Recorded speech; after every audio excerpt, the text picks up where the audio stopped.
الحمد لله والصلاة والسلام على سيدنا محمد وعلى آله وأصحابه أجمعين.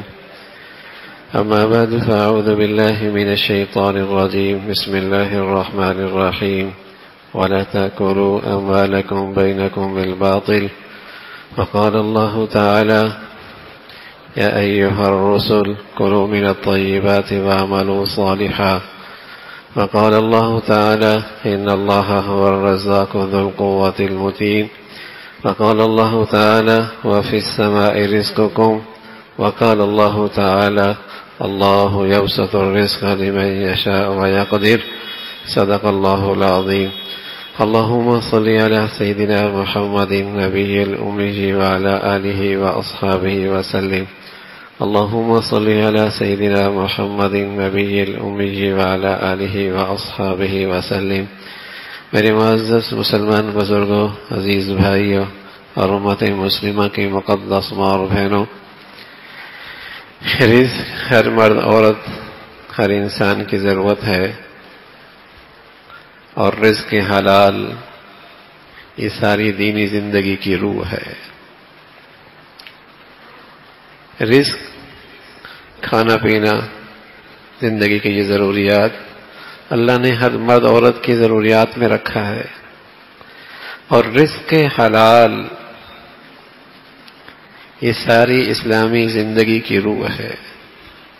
حلال نہ ہو ایسا ہے کہ مسلمان کی ساری نیکیوں کے ڈھانچے ہیں، روح کوئی نہیں، اعمال کی شکل ہے، زندگی کوئی نہیں۔ ضرورت بھی ہے رزق، مال وسائل اللہ نے ضرورت بھی بنا دی ہے، اور تلقین بھی فرمائی ہے کہ حلال کھانا، حلال کمانا۔ اب حلال پہ اکتفا کرنے کے لیے دو باتیں شریعت نے ہمیں بتائی تاکہ حلال پر اکتفا آسان ہو جائے، حلال پہ گزارا آسان ہو جائے، حلال پہ صبر کرنا آسان ہو جائے۔ پہلی چیز یہ بتائی کہ یہ ایمان رکھنا اور یہ یقین رکھنا کہ رزاق اللہ،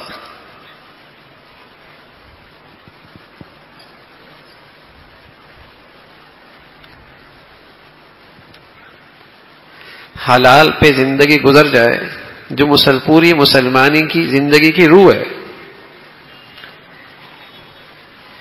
اس کے لیے پہلی چیز یہ ذہنیت بنائی، یہ تربیت فرمائی کہ یہ خیال رکھنا کہ رزاق اللہ۔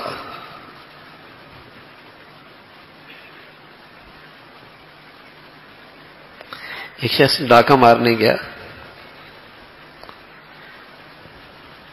رات کی تاریکی میں سحری سے کچھ وقت دیوار سے چھلانگ لگانے لگا، اندر سے قرآن کی آواز آئی، وَفِي السَّمَاءِ رِزْقُكُمْ، تمہاری روزی تو آسمانوں پہ ہے۔ کوئی گھڑی ایسی تھی، کوئی وہ لمحہ ایسا تھا کہ یہ ایت سر سیدھی دل کی دنیا پہ اثر انداز ہوئی۔ فوراً خیال آیا کہ میں اس رزق کے لیے نکلا ہوں، ایمان بھی خراب کر رہا ہوں، جان بھی خطرے میں ڈال رہا ہوں، بچوں اور بچیوں کو حرام بھی کھلاؤں گا، اور اللہ جو سچوں کے سچے ہیں وہ کہہ رہے ہیں کہ تمہاری روزی تو آسمان سے، اس کے فیصلے تو وہاں سے ہوتے ہیں۔ اس ایک آیت نے دل کی دنیا ہی بدل دی کہ رزق تو آسمانوں سے فیصلے ہوتے ہیں۔ تو حلال سے حفاظت، حرام سے حفاظت اور حلال پہ صبر آ جانا، اکتفا کر لینا، پہلی ذہنیت ہے رزاق اللہ۔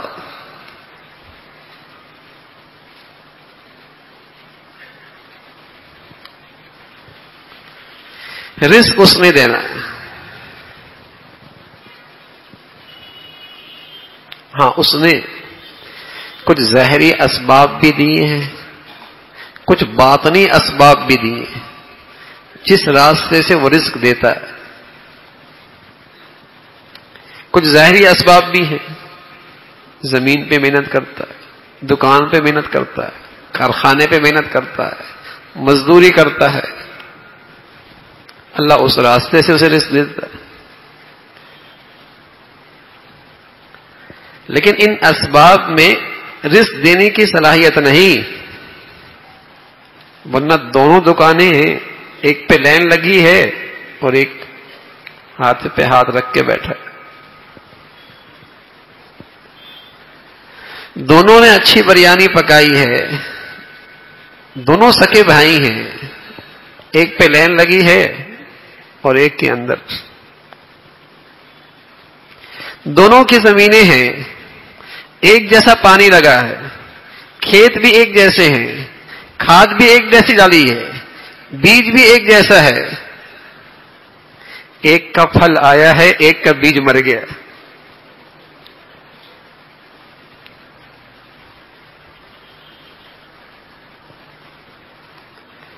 ظاہری اسباب بنائے اللہ نے، لیکن رزاق اللہ ہے.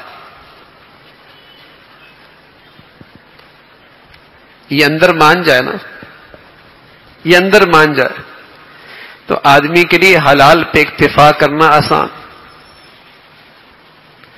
اور حرام سے اجتناب آسان.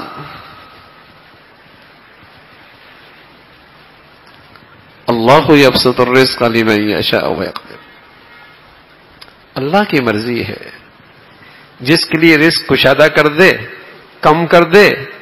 وہ رزاق بھی تو ہے، وہ حکیم بھی ہے. وہ رزاق بھی ہے اور علیم بھی ہے کہ اس کے لیے کتنا بہتر ہے.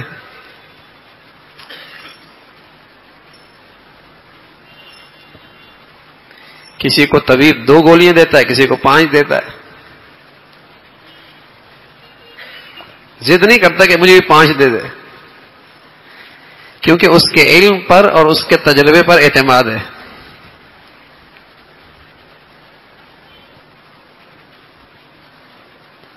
تو اللہ رزاق بھی ہے اور حکیم بھی ہے اور علیم بھی ہے.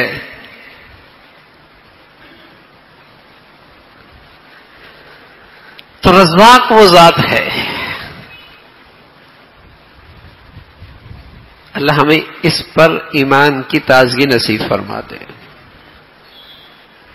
اس لیے میرے عزیزو، اللہ نہ کرے یقین اور ایمان نہ رہنا اور حلال پہ اکتفا نہ ہوا اور حرام میرے مال میں آ گیا.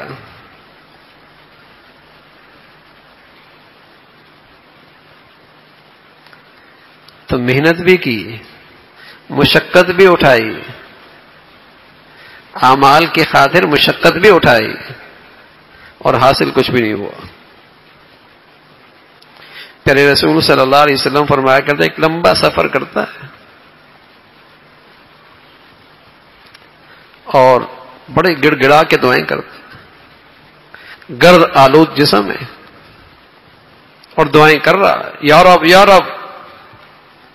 پیارے رسول صلی اللہ علیہ وسلم فرمانے لگے اس کا تو لباس بھی حرام کا، اس کا پینا بھی حرام کا، اس کا کھانا بھی حرام کا. فَأَنَّىٰ يُسْتَجَابُ لِذَٰلِكَ. اس کی دعا کہاں کو بولو.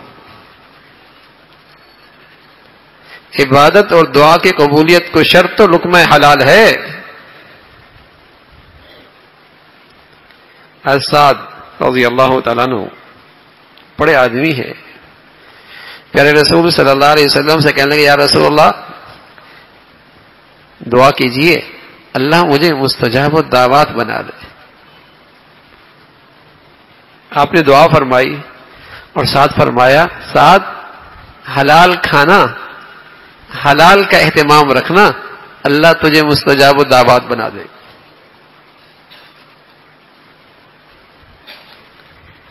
تو حرام سے اجتناب ہو جائے، حلال پر اکتفا ہو جائے تو پہلی تعلیم کیا ہے؟ رزاق اللہ.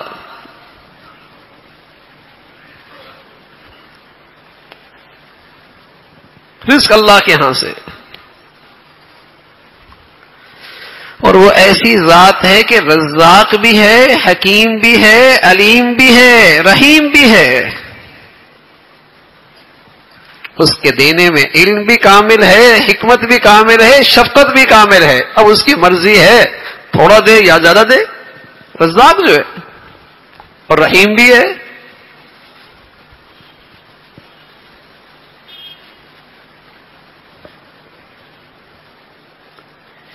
اس کے لیے کتنا کافی ہے وہ تو وہ جانتا ہے نا.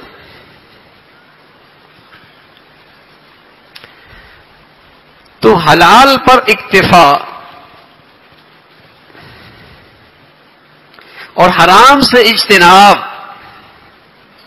اس کی پہلی تعلیم یہ ہے، پہلی تربیت یہ ہے کہ رزاق اللہ کو مانا جائے. رزاق وہ ہے. اور ایسی بے شمار نقش زندگی میں سامنے آتے ہیں کہ دونوں کا کاروبار ایک جیسا اور ایک کے پاس کچھ آ رہا ہے اور ایک کے پاس کچھ آ رہا ہے. تو اس کا فیصلہ ہے اور اس کی مرضی ہے.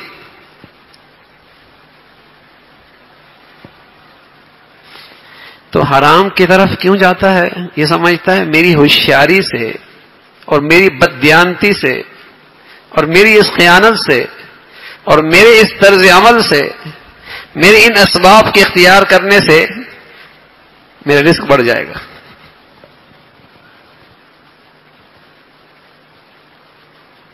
اور اگر مسلمانی زندہ ہوتی، ایمان تازہ ہوتا کہ رزاق تو اللہ ہے، ہو سکتا ہے کچھ اکٹھا بھی کر لے لیکن تو اس کا چوکیدار بن جائے، اور جس کا ہوگا کچھ عرصے کے بعد ان کے حوالے کر دے گا. تیرا رزق نہیں ہے، تو صرف اس کا چوکیدار رہا ہے. اب تیرے پہ حالات آ گئے، کچھ ادھر دے کے آ رہا ہے، کچھ ادھر دے کے آ رہا ہے، کچھ ادھر دے کے آ رہا ہے، اور تو کچھ بھی استعمال نہیں کر سکتا. چلا گیا، جن کا رزق تھا چوکیداری کر کے ان کے حوالے کر دی.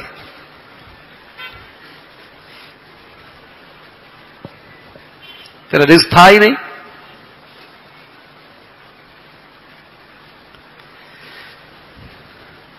کچھ عرصے تو نے چوکیداری کی ہے، پھر ان کے حوالے کر دیا.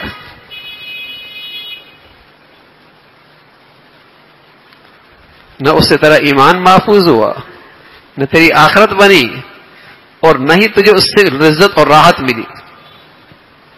رزق تیرا تھا ہی نہیں.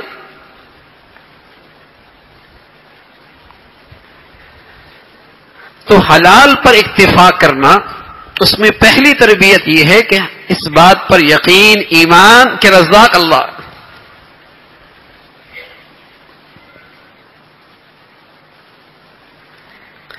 آدمی غلط راہوں پہ نکل کے رزق تلاش کرتا ہے. وہ اس لیے نکلتا ہے کہ وہ سمجھتا ہے ان اسباب سے میرا رزق بڑھ جائے گا.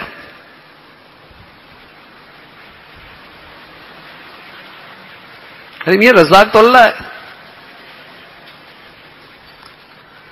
اور عملی طور پہ اللہ نے تیری ضروریات اماں کے پیٹ میں، ماں کے رحم میں، اندھیروں میں پوری بھی کی ہے. وہاں تو نے کون سے اسباب وسائل اختیار کر رکھے تھے؟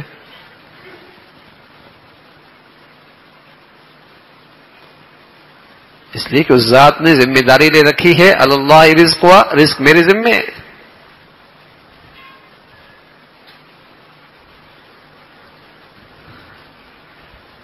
تو حلال پر اکتفا ہو اور حرام سے محفوظ ہو.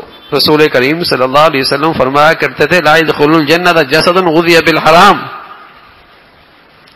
وہ جسم جنت میں جائے گا ہی نہیں جس کی پرورش حرام سے ہوئی ہو.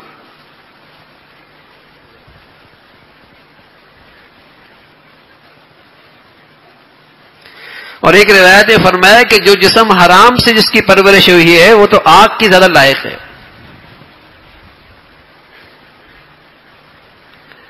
اب یہ بات ہم بھی سنتے ہیں، صحابہ بھی سنتے تھے، لیکن جب وہ سنتے تھے تو پھر ادھر ادھر نہیں جایا کرتے تھے. عمر رضی اللہ تعالیٰ عنہ ایک مرتبہ کسی نے دودھ پیش کیا اور دودھ آپ نے پی لیا. پھر کسی نے بتایا کہ یہ تو فلاں جگہ سے آیا تھا کہ وہاں کچھ جانور تھے، وہ دودھ اس جانور زکوٰۃ کے تھے اور ان کا یہ دودھ ہے. آپ نے انگلی ڈالی اور اس کے باہر نکالا، برداشت نہیں ہوا. اور کئی دن کے فاقے حضرت ابوبکر رضی اللہ عنہ کو، کئی دن کے فاقے. غلام رزق کھانا لے کے آیا، آپ نے اسے کھا لیا. اس غلام کو بھی آج حیرت ہوئی کہ آپ نے پوچھا ہی نہیں.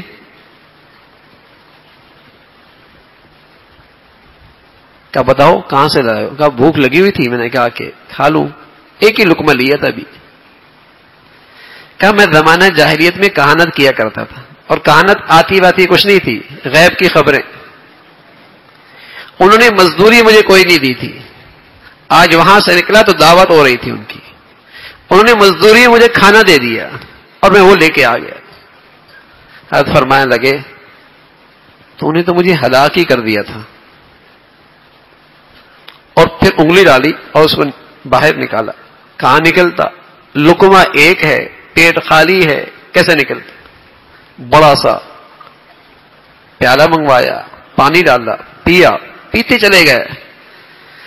اور جب تک اسے نکالا نہیں چین نہیں آیا. کسی نے کہا اتنی مشقت کیوں اٹھائی؟ فرمایا اس کے نکالنے میں جان بھی چلی جاتی تو پھر بھی نکالتا، اس لیے کہ رسول کریم صلی اللہ علیہ وسلم فرمایا کہ جو جسم حرام سے بنا ہے وہ جہنم کے زیادہ لائق ہے، جنت کے لائق نہیں ہے. تو مجھے یہ خوف ہوا کہ میرے جسم کا کوئی حصہ کہیں حرام سے نہ بنے.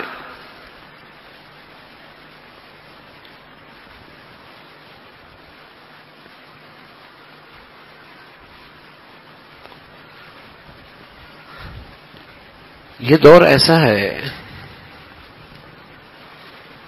کہ حلال کھانے کا اہتمام اور اس کی فکر بہت کم رہ گئی ہے.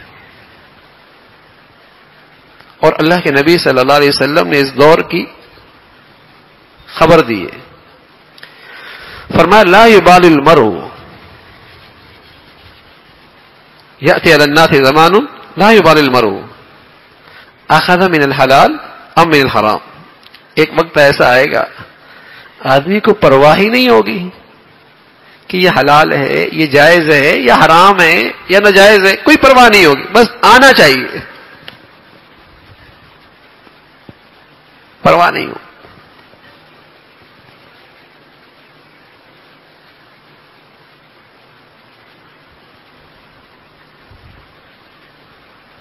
حلال پہ اکتفا نہیں ہوگا. تو حلال پہ اکتفا ہونے کے لیے اللہ کی ذات پہ یقین کہ رزاق وہ ہے.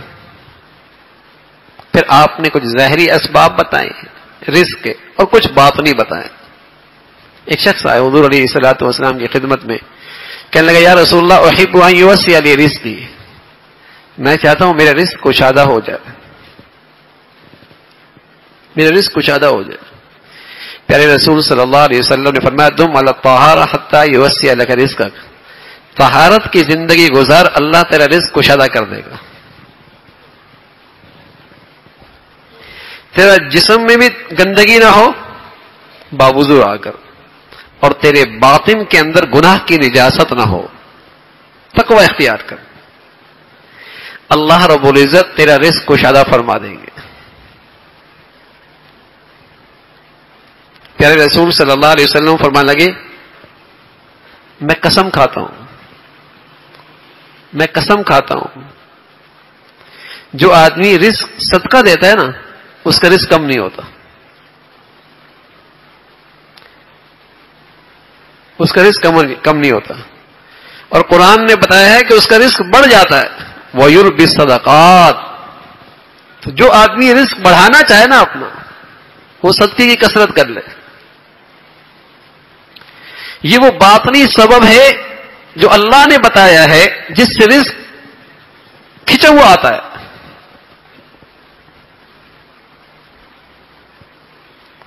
ہم تو سوالی بن جاتے نا، ہم سوالی بن جاتے ہیں. اور پیارے نبی نے فرمایا جو اپنی ذات کے لیے سوالی بنتا ہے باوجود ہے کہ اس کے پاس گزارے لائق موجود ہے، پھر سوالی بنتا ہے، زندگی بھر بھیک ہی مانگتا رہے گا، اس کے لیے رزق کے دروازے بند ہو جاتے ہیں.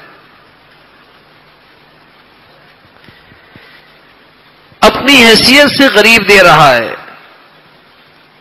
اس لیے کہ یہ وہ سبب ہے جس پر اللہ نے کہا ہے کہ رزق بڑھے گا، جس کی خبر اللہ نے دی ہے رزق بڑھے گا. وَيُرْبِي الصَّدَقَاتِ فَقُلْتُ اسْتَغْفِرُوا رَبَّكُمْ. آگے فرمایا وَيُمْدِدْكُمْ بِأَمْوَالٍ. جو کثرت سے اللہ سے معافیاں مانگتا ہے وَيُمْدِدْكُمْ بِأَمْوَالٍ، اللہ اس کا مال بڑھا دیتا ہے.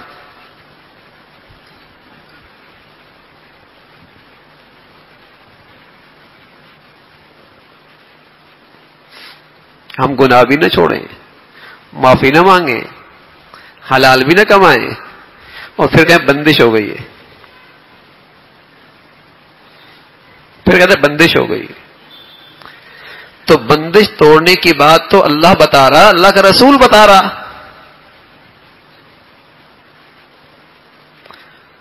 اور جب اللہ بڑھانا چاہے تو کون بند کر سکتا ہے؟ جب اللہ کریم دینا چاہے تو کون روک سکتا ہے؟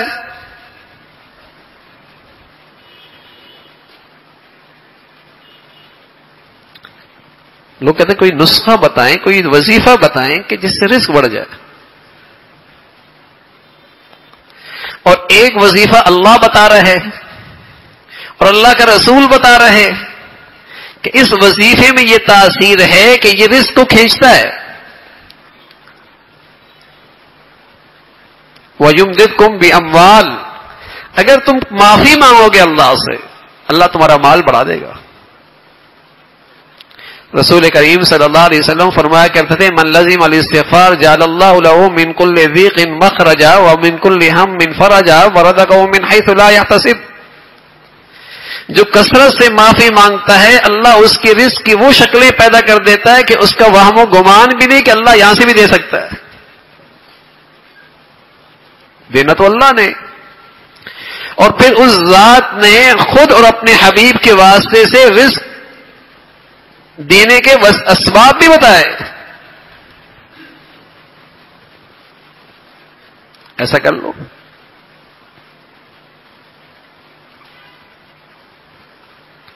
طہارت کی زندگی ہو، صدقات کا معمول ہو، معافی مانگنا اس کی عادت ہو.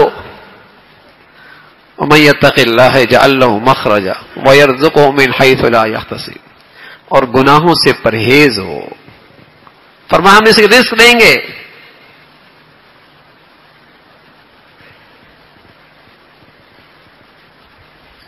ہم اسے رزق دیں گے.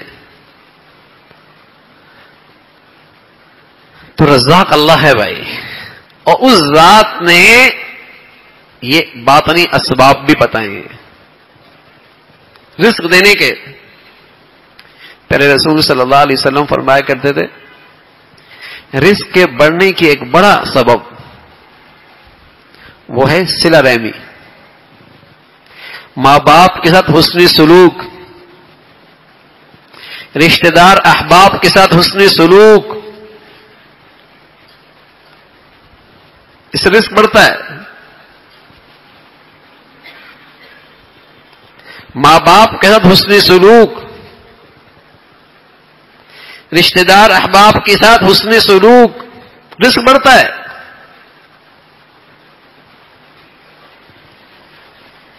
اب یقین جانیے گھروں میں اگر ناچاکیاں ہوں اور گھروں میں دل ٹوٹی ہوئی ہوں تو آیا ہوا رزق بھی چلا جاتا ہے. ان العبد لیحرم الرزق بذنب یصیب او کما قال علیہ الصلوۃ والسلام. گناہ کی ایک نحوست یہ ہے کہ آیا وہ رزق بھی چلا جاتا ہے.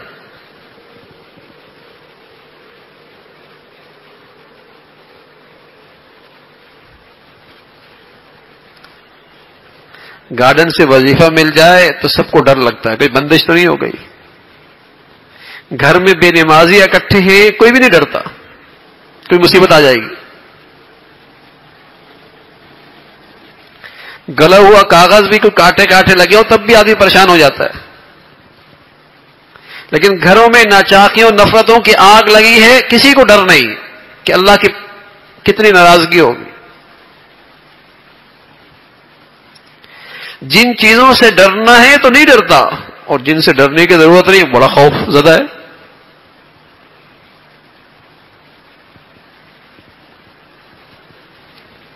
تو رزاق اللہ, رزق اللہ کے عزم. تو یہ ایمان ہو جائے, یہ یقین ہو جائے, اس میں تازگی آ جائے,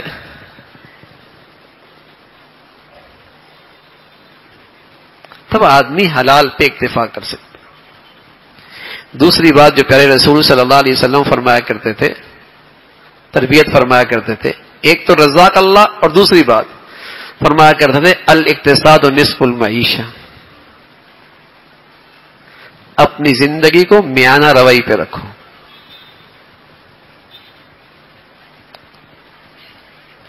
دیکھا دیکھی زندگی نہ گزارو,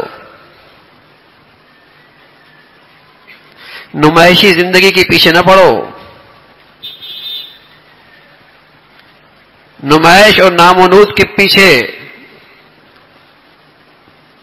اس دوڑ میں نہ پڑو.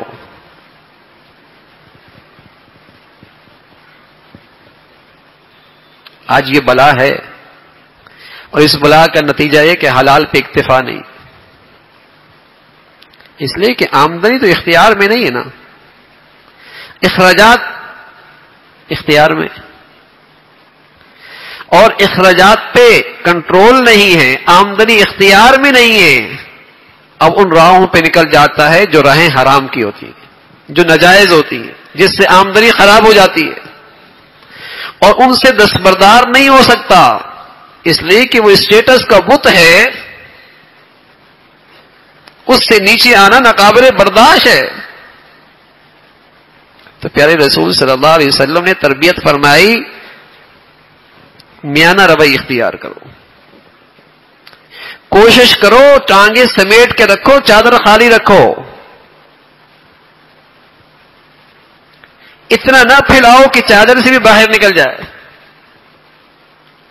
اب آمدنی لاکھ ہے تو خرچے بھی لاکھ ہیں, آمدنی 2 لاکھ ہے تو خرچے بھی 2 لاکھ ہیں, آمدنی 5 لاکھ ہے تو خرچے بھی 5 لاکھ ہیں, آمدنی 10 لاکھ ہے تو خرچے بھی 10 لاکھ ہیں. اور میاں حالات ایک جیسے نہیں رہتے.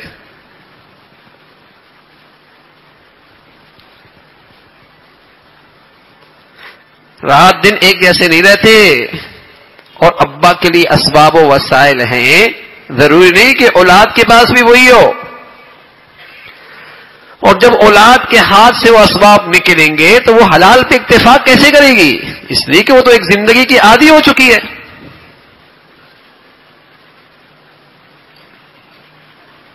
اب جب بچیوں کے رشتے ہوتے ہیں, بچوں کے رشتے ہوتے ہیں, تو یہ نہیں دیکھا جاتا کہ نیک کتنا ہے, متقی کتنا ہے, یہ دیکھا جاتا ہے آمدنی کتنی ہے, اور یہ بھی نہیں پوچھتا کہ حلال کتنا ہے, حرام کتنا ہے. یہ دیکھا جاتا ہے اسٹیٹس کیسا ہے. اس نے اسٹیٹس مینٹین کر رکھا ہے ہمارے مطابق.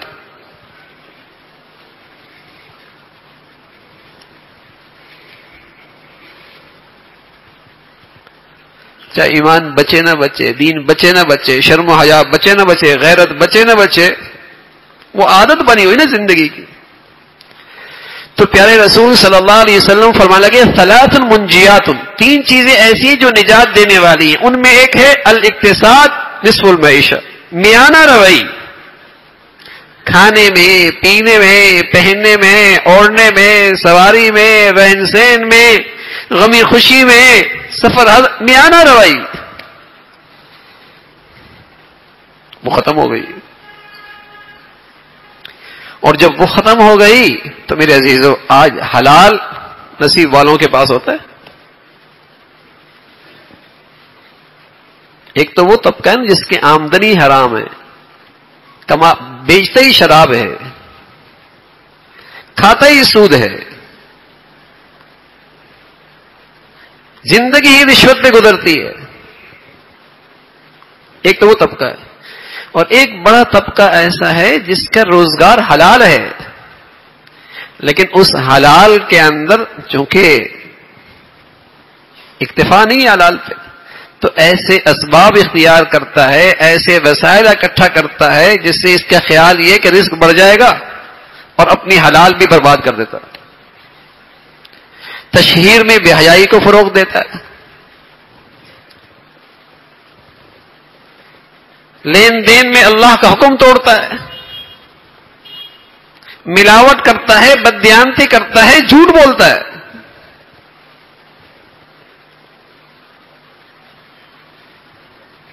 اسے اندازہ ہی نہیں کہ بچوں کا کھلائے گا۔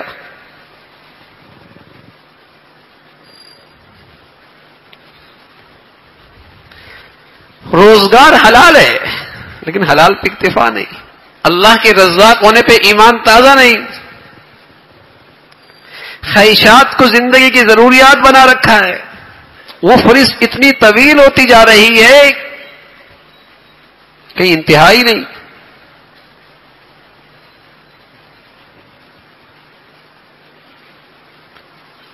تو اب حلال پہ اکتفا مشکل ہے۔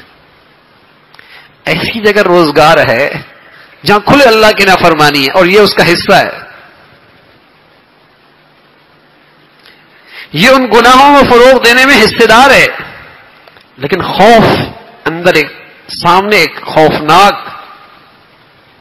اژدہا نظر آتا ہے، اگر میں یہاں سے چھوڑوں گا تو پھر ضرورت کیسے پوری ہوگی، زندگی کیسے گزرے گی۔ اس لیے زندگی بھر اس رزق کے خیال میں حرام کا ارتکاب کرتا رہتا، کیونکہ ایک معیار زندگی بنا رکھا ہے۔ پھر سمجھتا ہے کہ میں مجبور ہوں، تو مجبور تو خود بنا نا،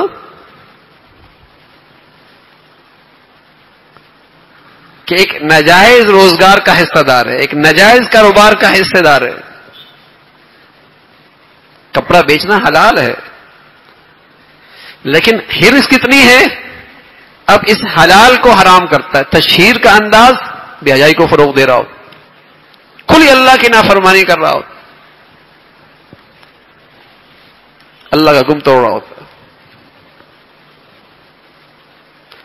اور یہ ایمان ہی نہیں ہے کہ رزاق تو اللہ ہے، کہ میں جائز محنت میں حلال طریقے سے جائز طریقے سے اس کو بیچتا تو رزاق تو اللہ۔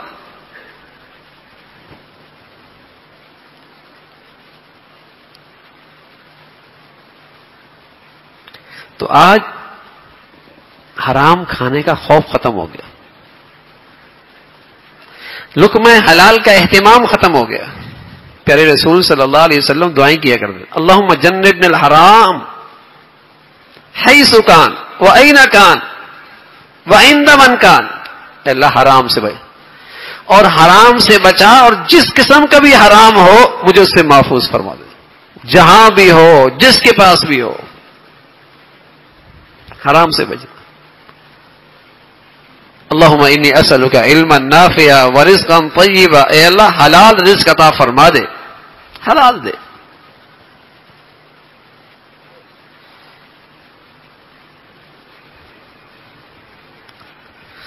تو یہ اندازہ ہی نہیں ہوتا، بظاہر سمجھتا ہے حرام آ گیا میری زندگی کا معیار اچھا ہو گیا، اور اسے اندازہ ہی نہیں کہ بس اوقات بغیر توبہ کے مر جاتا ہے،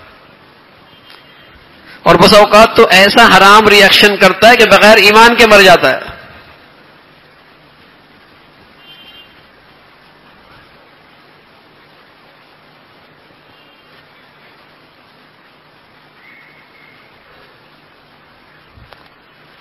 تو میرے عزیزو، ساری دینی ایمانی زندگی کی روح لقمہ حلال میں ہے،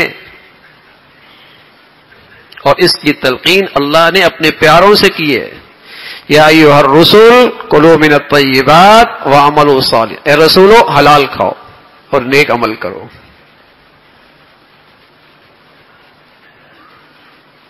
جیسے ایک جسم کو دیکھا اور جسم کو دیکھ کر ایک طبیب نے آپ کے لیے غذا متعین کی کہ یہ آپ کے جسم کے لیے بہت مناسب ہے، تو خود بخود چند دنوں کے بعد کیا ہوگی، آدمی اپنے اندر طاقت محسوس کرے گا، توانائی محسوس کرے گا کہ اس جسم کے لیے بہت موضوع ہے۔ اور اس کا اثر کیا ظاہر ہوا؟ جسم میں طاقت آ گئی. تو اللہ رب العزت کا علم تو کامل ہے. وہ ذات کہہ رہی ہے یہ غذا تمہارے لیے بہت مناسب ہے، یہ کھاؤ گے تو اس کا اثر کیا ہوگا؟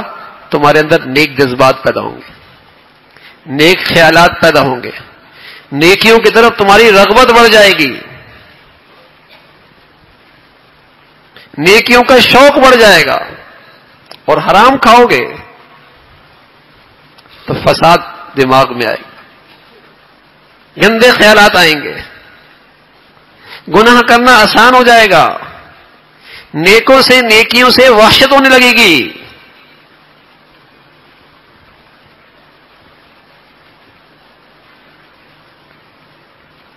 یہ اتنے آسانی کے ساتھ جو گمراہیوں کے خیالات آدمی قبول کرتا ہے نا، اتنی آسانی کے ساتھ بڑے سے بڑا گمراہ اور مسلمان ان کے خیالات کو قبول کر لیتا ہے. اس کی بڑی وجہ یہی ہوتی ہے کہ لقمہ حرام کی وجہ سے زمین سازگار ہوتی ہے. لقمہ حرام کی وجہ سے زمین سازگار ہوتی ہے. اب آسانی سے بے دینی قبول ہو جاتی ہے، لادینوں کے نظریات قبول ہو جاتے ہیں، زمین سازگار ہو جاتی ہے. اور اللہ حلال نصیب فرما دے. حلال کی اپنی برکتیں ہیں. ایسی زمین پر برائی قبول ہونا بھی آسان نہیں ہوتا.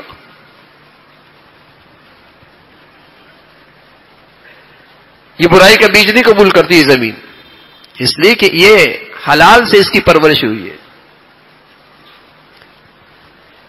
تو پیارے رسول صلی اللہ علیہ وسلم نے تلقین فرمائی ہے، عمل سے کیا، نصیحتیں فرمائی، دعائیں کی تاکہ میری امت حلال کی فکر میں ہمیشہ رہے،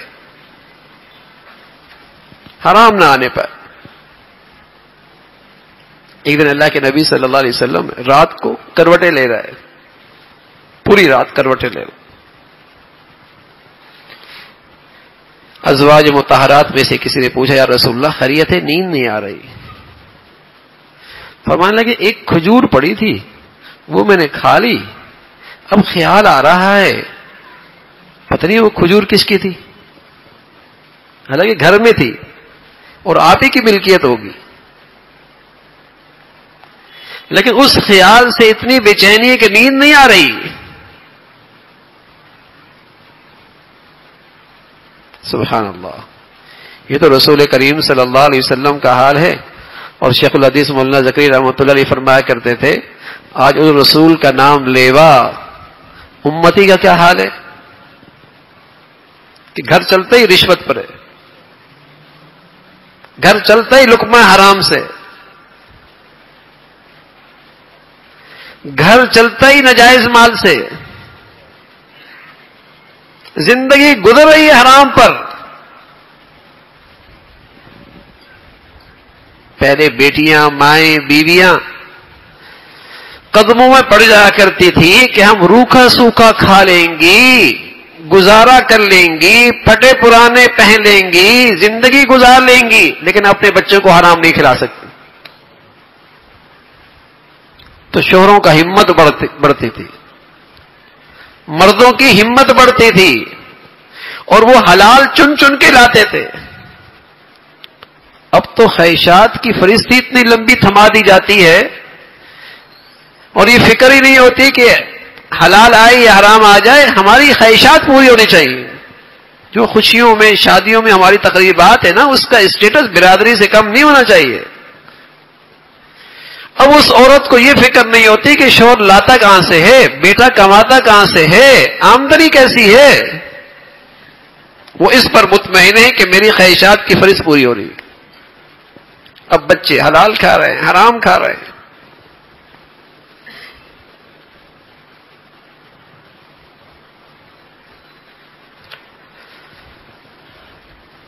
تو آج بگاڑ کی ایک بڑی وجہ یقین جانیے دینی زندگی میں دنیاوی مسائل اور مصائب کی بڑی وجہ حلال کم ہو گیا، حلال کم ہو گیا، حلال پر اکتفا نہیں رہا. مسائل مشکلات ٹوٹ پھوٹ بے برکتی نحوست بڑی وجہ اس لقمہ میں حرام کی. حالانکہ روزگار حلال ہے, کاروبار حلال ہے, لیکن اس کی فکر نہیں کہ اس حلال میں حرام شامل نہ ہو, یہ فکر نہیں. میں ابو حنیفہ رحمۃ اللہ علیہ کہ مشترکہ کاروبار تھا, مزدوری کوئی اور کرتا تھا, وسائل آپ کے لگے ہوئے تھے. حفص ابن عبد الرحمن ساتھ تھے رحمۃ اللہ علیہ. آپ نے ان کو یہ تھان دیا کہ دیکھو یہ تم بیچنے جا رہا ہو, اس میں یہ عیب بھی ہے, اور یہ عیب بتائے بغیر بیچنا نہیں. اب اتنی فکر ہے. اب جب وہ بیچ کے آئے تو صرف اس بات پر اکتفا نہیں کیا کہ ہم نے تو بتا دیا تھا, پھر پوچھا عیب بتایا تھا. اللہ کی شان کے وہ بھول گئے, اور وہ بھول ہی گئے تھے, جان بوجھ کی غفلت نہیں کی تھی. آپ نے ناراضگی کا اظہار کیا, اور اس مال کاروبار سے جتنی آمدنی 20,000 درہم, اس میں منافع نہیں, جو اصل مال تھا وہ سارا ملا کر اللہ کے راستے میں صدقہ دے دیا, صدقہ کر دیا. کہیں ایسا نہ ہو کہ میری آمدنی میں کوئی مشکوک مال آ جائے.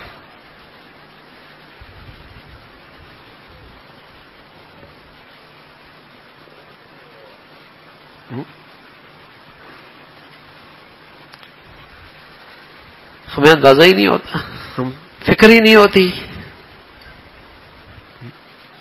اور اس کی نحوستیں ہیں کہ ظاہری نیکیوں کے ڈھانچہ ہے, شکل ہے, صورت ہے, روح نہیں ہے. پہلے تو حرام آمدنی میں پھر بھی کوئی شرمندگی ہوتی تھی, اب تو حرام کی کئی ساری شکلیں ایسے ہیں جن کو ہم نے حرام کے فرشتے نکال دیا ہے. رشوت تو تحفہ بن گیا, سود تو کاروبار بن گیا, خیانت تو ہوشیاری بن گئی.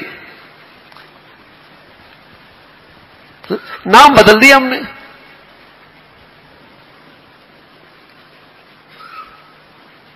یعنی اب نام بدلنے سے شرمندگی بھی ختم ہو گئی.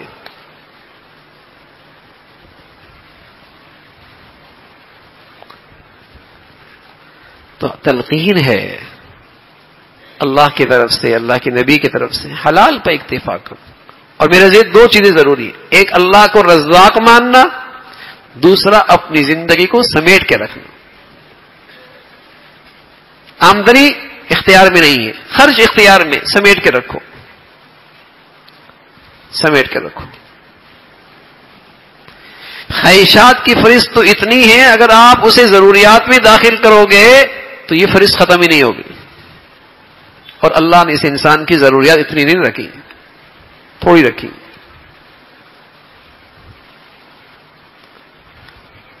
لیکن ایک بھوت سوار ہے کہ لوگوں کے اندر ہماری حیثیت بڑھ جائے, ذرا ہماری حیثیت ہو جائے, تو یہ بھی کم عقلی ہوتی ہے. اور کم عقل لوگ ہی انسانوں کو پیسوں سے اور گاڑیوں سے اور لباسوں سے قیمت لگایا کرتے ہیں.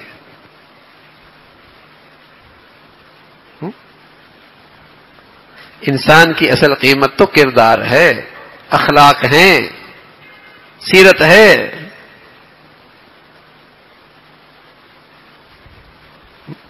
انسان کیسا ہے, یہ قیمت تھی.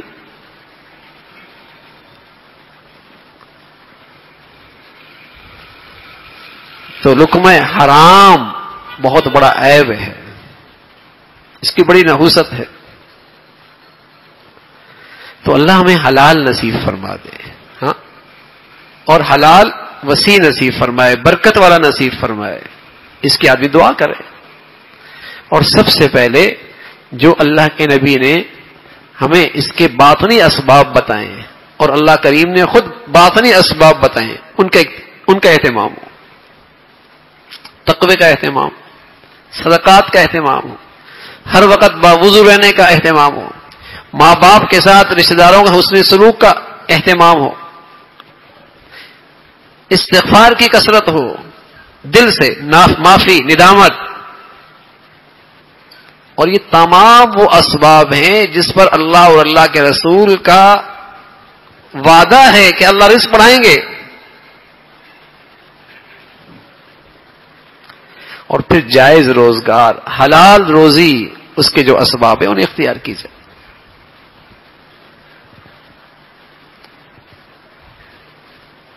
الحمدللہ ایک بڑا طبقہ ہے جس کو اللہ نے حلال روزگار دیا ہوتا ہے، حلال جگہ وہ ملازمت کرتا ہے، لیکن اہتمام نہ ہونے کی وجہ سے میرے عزیزو حلال مشکوک ہو جاتا ہے. پیارے رسول صلی اللہ علیہ وسلم کا ارشاد ہے تم 100% حلال بھی کماؤ نا بازار میں، تب بھی رات کچھ اس میں سے صدقہ دے دیا کرو، تاکہ کہیں مال بتانے میں، کام کرنے میں، بات کرنے میں کچھ ایسی بات ہو گئی ہو جس سے تمہارے رزق میں کوئی گرد آ گئی ہو، وہ بھی صاف ہو جائے. روز کا صدقہ دے دو. ہم تو بس اوقات زکوٰۃ بھی بڑی مشکل سے نکالتے ہیں.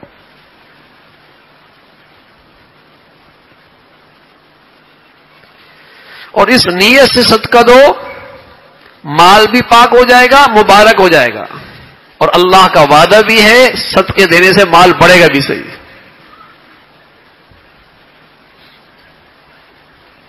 مال بھی بڑھے گا.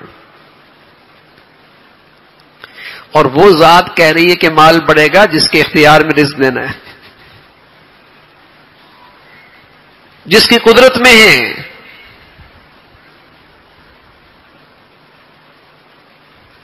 تو بچوں کو بھی اہتمام ہوتا تھا. حضرت حسن رضی اللہ عنہ چھوٹے سے بچے تھے، رال ٹپکا رہے. آپ نے دیکھا غور سے رال کیوں ٹپک رہی، دیکھا کھجور کھا رہا ہے، اور وہاں پاس میں صدقے کی کھجوریں پڑی ہوئی تھی. فرمایا حسن، فوراً انگلی دی، باہر نکالا، فرمانے لگے تجھے پتہ نہیں ہم تو صدقہ نہیں کھاتے. اب وہ بچہ ہے، حلال حرام نہیں جانتا، لیکن پیارے رسول صلی اللہ علیہ وسلم تربیت فرما رہے ہیں کہ ہمارے اس عمل سے اس کے دل پہ نقش بیٹھ جائے گا کہ ہمیشہ حلال کا اہتمام کرے گا، حرام سے پرہیز کرے گا. تو اولاد کے ساتھ تو یہ محبت ہے نا بھائی کہ ماں باپ ان کے لیے حلال چھوڑ کے جائیں. اولاد کے ساتھ تو یہ خیر خائی ہے نا کہ ماں باپ ان کے لیے لقمہ حلال کا ماحول دے کے جائیں. یہ تو بڑا ظلم ہے، زیادتی ہے، ناانصافی ہے کہ ان کے لیے ایسے اسباب و وسائل اور ایسی زندگی چھوڑ کے گئے جہاں ان کے لیے حلال تلاش کرنا مشکل.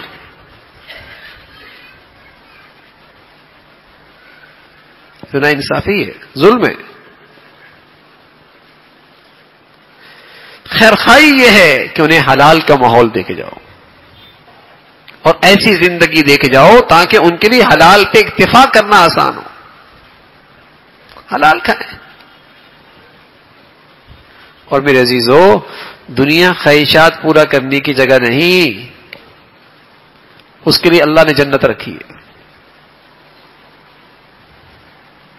اس کے لیے اللہ نے جنت رکھی ہے. یہاں تو حلال پہ اکتفا کرو، خواہشات کو نہ بڑھاؤ، ایمان بچا کے لے جاؤ. اللہ کریم تمہاری ہر خواہش کل پوری کریں گے، ہر خواہش پوری کریں گے. وَلَكُمْ فِيهَا مَا تَشْتَهِي أَنفُسُكُمْ، جو تم چاہو گے ہم وہ پورا کر دیں گے. خواہشات کو وہاں سنبھال کے رکھو.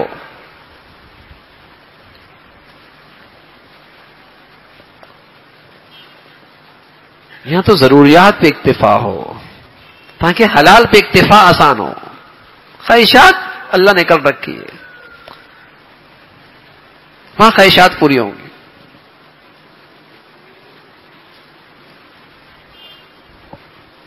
حضور علیہ الصلوۃ والسلام کی بیٹی ہے، اب کوئی ایسی خواہش بھی نہیں تھی، کسی درجے وہ ضرورت بھی تھی. آئیں، چکی خود پیسا کرتی تھی اور مشکیزیں پانی کی بھی اٹھایا کرتی تھی. اللہ کے نبی صلی اللہ علیہ وسلم کی خدمت میں آئیں. حضرت علی رضی اللہ عنہ نے بھیجا کہ بہت کام کرتی ہو گھر میں، حضور علی تمہارے ابا کے پاس کچھ خادمات آئی ہوئی ہیں، ایک تم بھی لے آؤ. اب آ کے بیٹھ گئیں، شرما رہی ہیں، کچھ کہہ بھی نہیں رہی.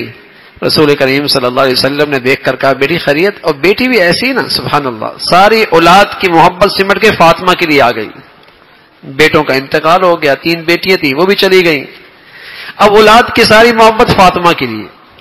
پیار اتنا تھا سبحان اللہ، جب آتی تھی تو حضور علیہ الصلوۃ والسلام کھڑے ہو جاتے تھے اور ہاتھ پکڑتے اور بوسہ لے لیا کرتے. وہ بھی جب اللہ کے نبی کو دیکھتی کھڑی ہو جاتی تھی اور بوسہ لے لیا کرتے تھے. ایسی محبت تھی. لیکن محبت کس کا نام ہے؟ ارے اولاد کو کل کی فکر کر پیدا کرو نا، کل سنوارو نا.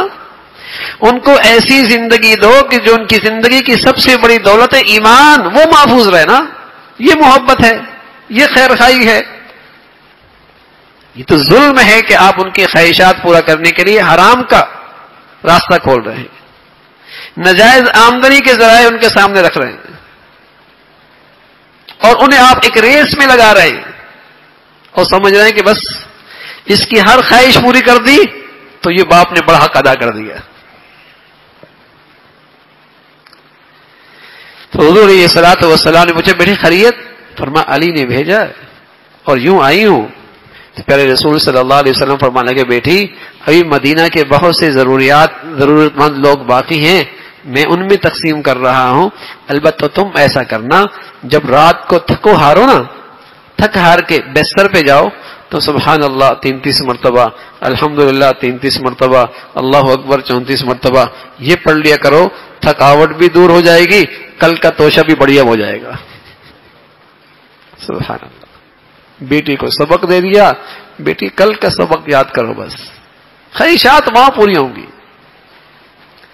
تھکاوٹ وہاں ختم ہوگی. یہاں تو کچھ ایسی زندگی گزار لو بھائی کہ کل کی منڈی میں تم بہت قیمتی بن جاؤ، تمہاری قیمت اللہ کریم خوب لگائیں. یہاں تو کچھ ایسا کر کے چلے جاؤ کہ کل کی منڈی میں مولا کریم تمہاری خوب قیمت لگائے.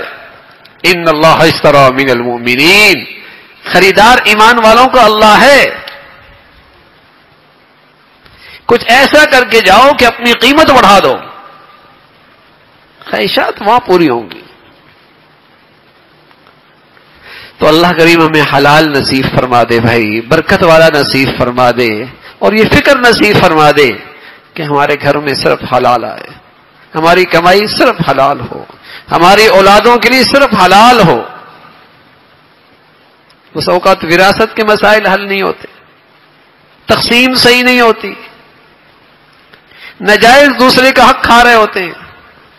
نمازیں بھی چل رہی ہیں، روزے بھی چل رہی ہیں، لیکن یہ پتہ ہی نہیں کہ جو مشترک کاروبار ہے اس میں کہ دوسرے کا حق تو نہیں لے رہا.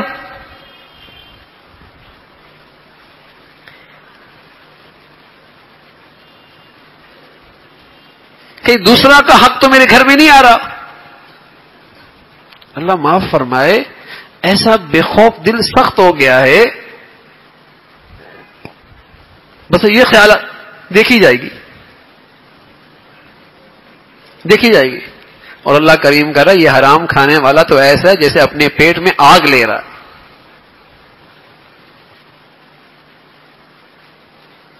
یأکلون فی بطونہم نارا، یہ تو اپنے پیٹ میں آگ لے رہا ہے. اور جیسی قبر آئے گی، مٹی پڑے گی تو وہ آگ بھڑک کے آنکھوں کے سامنے آ جائے گی. فما اصبرہم علی النار، بڑی ہمت ہے لوگوں کی بھائی کہ یہ سب کچھ سنتے بھی ہیں، اللہ اور اللہ کے رسول کی باتیں بھی، اور پھر بھی یہ آگ کو برداشت کر لیں گے، آپ پہ صبر کر لیں گے. بڑی ہمت کی بات ہے. تو بہت اہتمام ہو میرے عزیزو کہ میری آمدنی کے ذرائع، میری کمائی کے وسائل اور میرے معاملات پاکیزہ ہوں، حلال ہوں، اور کسی کا حصہ، کسی کا کوئی مال میرے مال میں نہ آئے، اس کی فکر ہو. اللہ رب العزت حلال کی زندگی نصیب فرما دے، برکت والی روزی نصیب فرما دے، اور ہم سب کو ظاہری باطنی طور پہ ہر قسم کے حرام سے محفوظ فرمائے. سبحانک اللہم بحمدک نشہد ان لا الہ الا اللہ نستغفرک ونتوب الیک. اللہم لک الحمد کلہ ولک الشکر کلہ. اللہم لک الحمد کلہ ولک الشکر کلہ. اللہم اعنا علی ذکرک وشکرک وحسن عبادتک. سبحان اللہ وبحمدہ سبحان اللہ العظیم عدد خلقه وزنة عرشه ورضا نفسه ومداد كلماته. اللهم لا نحصي ثناء عليك أنت كما أثنيت على نفسك. یا ارحم الراحمین، جو کچھ کہا سنا عمل کی توفیق نصیب فرما. ایمان والی، عافیت والی، صحت والی زندگی عطا فرما. حلال نصیب فرما، برکت والا نصیب فرما. اے اللہ اپنے فضل سے ہر قسم کے حرام سے محفوظ فرما. حرام جہاں بھی ہو، جس کے پاس بھی ہو، ہم سب کو اس سے محفوظ فرما. اے اللہ، اے مولا کریم، اپنے فضل سے ہمارے بچے بچیوں کو بھی ہمیشہ حلال نصیب فرما. پاکیزہ رزق عطا فرما. حرام کی جتنی شکلیں ہیں ہمارے گھروں کو محفوظ فرما، ہماری زندگیوں کو محفوظ فرما، ہماری اولادوں کو اس سے محفوظ فرما. اے مولا کریم، خاتمہ کامل ایمان پہ نصیب فرما. ایمان کی زندگی عطا فرما، ایمان پہ خاتمہ نصیب فرما. گناہوں سے گھن نصیب فرما، حرام سے نفرت نصیب فرما. اے مولا کریم، اپنے فضل سے حرام کی نحوست سے ہمیشہ ہماری زندگیوں کو محفوظ فرما. مولا کریم، تمام حاضرین حاضرات کی تمام جائز حاجات کو پورا فرما، مشکلات کو آسان فرما، پریشانیوں کو ختم فرما. مولا کریم، ساری امت مسلمہ کے حال پہ رحم فرما. مسلمانوں کو ایمان اسلام پر باہمی اتفاق نصیب فرما. اسلامی ایمانی اخوت کو اے اللہ زندہ فرما، اس میں تازگی پیدا فرما. دنیا بھر کے مظلوم مسلمانوں کی مدد اور نصرت فرما. رنگ، نسل، وطن، علاقے، عصبیت کی اور نفرتوں کی جتنی شکلیں ہیں مسلمانوں کے ان فتنوں سے محفوظ فرما. یا ارحم الراحمین، دین کی خدمت کی جتنی شکلیں تیرے ہاں مقبول ہیں سبھی کی حفاظت فرما. کام کرنے والوں کی مدد اور نصرت فرما. انہیں اپنوں کی حماقت سے، غیروں کی سازشوں سے محفوظ فرما. یا کریم، یا مولا کریم، امت مسلمہ کے حال پہ رحم فرما. نیک صالح قیادت نصیب فرما. وطن عزیز کو امن اور سلامتی کا گہوارہ بنا. یا نیکی کی اور خیر کی اور تعمیر کی جتنی قوتیں ہیں انہیں غلبہ نصیب فرما. شر کی اور برائی کی اور تخریب کی جتنی طاقتیں ہیں اے اللہ انہیں نیست و نابود فرما. ربنا تقبل منا انك انت السميع العليم وتب علينا انك انت التواب الرحيم. وصلى الله على سيدنا محمد وعلى آله واصحابه اجمعين برحمتك يا رب.